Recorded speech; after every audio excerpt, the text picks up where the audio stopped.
Hello everybody and welcome back to another video.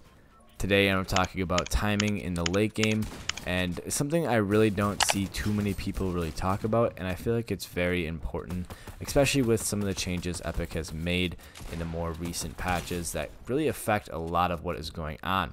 So I hope you all do enjoy the rest of the video. There is some solo squad gameplay right now, but it's just one clip, and then it is going to head over into some of these solo gauntlet gameplay. But enjoy the rest of the video. Since Epic changed the mat cap to 500 apiece, as well as getting rid of mats going straight into your inventory, it's really hard to take height early in the late game and hold it the entire time, especially in solos, because you don't have that extra reserve of 1500 mats. And when you're floor coning and such, doing the 2 or 3 wide or whatever you are doing on height, you can't really get many mats back, because if you do get any limbs, they're going to be all down below you, and jumping down for the most part is not going to be something you can do, because that means you're going to be giving up height. Some of the best ways to take height without having to spend a whole lot of mats, and kind of the best times to time it, is if you're one of the first people on a rotate into the new zone, you can kind of take a peek, because everybody else won't be really shooting at you as they'll be rotating as well. You can kind of take a peek and see if anybody is still bridging over from height from the last zone, and if not, or if you can beat them, you can typically just 90 up and take height.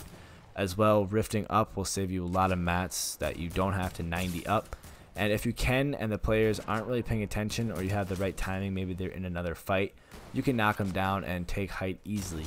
And a lot of that comes down to timing. You know, is this early enough where you're not going to be losing out on much, and things like that. So it is a lot you have to take into consideration, and there's no easy way to tell you guys when taking height is the right kind of opportunity.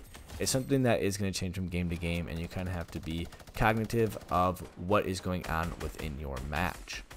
Once you do take height, it's important to put down as much damage below you as possible, as making sure people below you are struggling to make sure they're not getting hit from as many angles as possible is important. So by the time you drop down to clean up the rest of the game, everybody will be as weak as possible and should set you up for an easy end game. Now, as you'll see here towards the end, there's 2 guys fighting for the win, and I don't get the one pump that I would hope for, but since they are on the lower ground, they're going to have a lot less shield, mats, and everything basically. So as long as you're playing smarter than them, you should be able to clean up most of the end games if you are holding height as easily as I was able to hold it, because I didn't really have too much contest you. Alright, that is going to wrap up the rest of the video there, guys. I hope you did enjoy. I know a new Zone Wars was supposed to come out, but unfortunately there was some bugs that we did not foresee, and it's working perfectly in my own world, but as soon as I make a code for it and test it out there, it doesn't work at all. So please let me know if you guys have any suggestions. I think creative mode is just a little bit buggy, which is expected. So hopefully we can get a fix or figure out what's going wrong with it, so we can get a map out for you guys. But I will be streaming later today, the day this video goes out. So make sure to tune into that, as I'm going to be playing some more solo gauntlet, and we had a lot of fun yesterday. So make sure to tune into that. Otherwise, see you guys in the next video.